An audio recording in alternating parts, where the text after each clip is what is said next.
इस वक्त मौजूद है हम नर्मदापुरम में महिला मोर्चा प्रदेश अध्यक्ष माया नारोली जी के निवास पे। अभी कुछ देर पहले ही राज्यसभा सांसद के लिए उनका नाम नामित हुआ है। उनसे बात करते हैं क्या कर रहे थे वो और कैसे जानकारी मिली उनकी। जी, क्या कर रहे थे, कैसे जानकारी मिली, कितनी खुशी है? आज मैं घर पर ही थी और मैं भोजन बना रही थी। मेरी भोजन बनाने वाली छुट्टी पर थी, वो आई नहीं, तो मैंने कहा जल्दी से भोजन बना लेती हूँ। फिर मुझे 11 बजे एक वर्चुअल बैठक से जुड़ना था। हमारी महिला मोर्चा की राष्ट्रीय अध्यक्ष जी बैठक ले रही थी। इसके बाद सरस्वती शिशु मंदिर में बसंत पंचमी का कार्यक्रम था, तो मुझे वहां पर जाना था।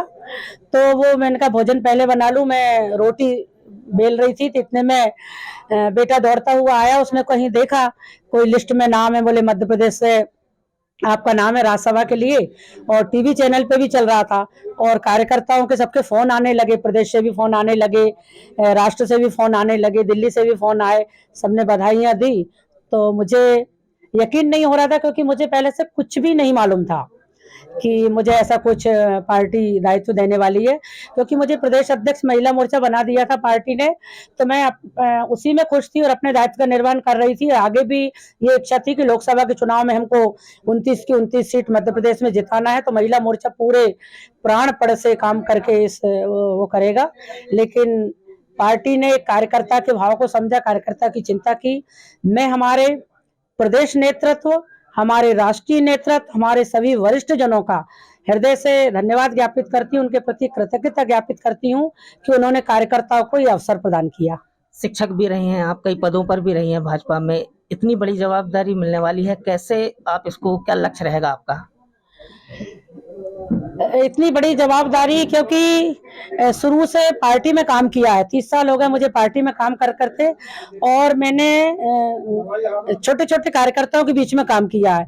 इसलिए कोई चुनौती तो सामने नहीं है, लेकिन फिर भी हम बहुत अच्छे से, जो हमारा संगठन, जो हमारी सरकार, जो हमारे प्रधानमंत्री जी का मार्गदर्शन रहेगा, उनके पद चिन्हों पर चलते हुए निश्चित रूप से हम अच्छा करने का प्रयास करेंगे। लगातार महिला सशक्तिकरण की बात सामने आती है, क्या देखते हैं, आप एक महिला हैं?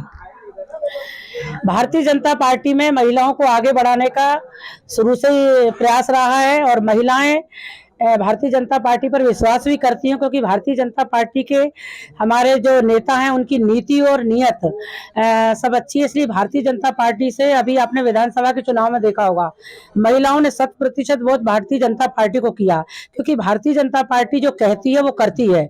और महिलाओं का आत्मसम्मान, महिलाओं का स्वाभिमान, महिलाओं की सुरक्षा और महिलाओं को सशक्त बनाने का काम अगर कोई पार्टी कर रही है तो वो है भारतीय जनता पार्टी। लोकसभा चुनाव में भी आपका नाम चल रहा था, अचानक से इतनी बड़ी खुशी? हाँ, लोकसभा के चुनाव भी थे, तो लोकसभा की थी, फिर संगठन का जो निर्णय वो सर्वोपरि है। संगठन का निर्णय सर्वोपरि है, और महिला सशक्तिकरण की बात जो भाजपा करती है उसकी ओर एक बढ़ता कदम है। पीताम्बर जोशी, MP तक, नर्मदापुरम।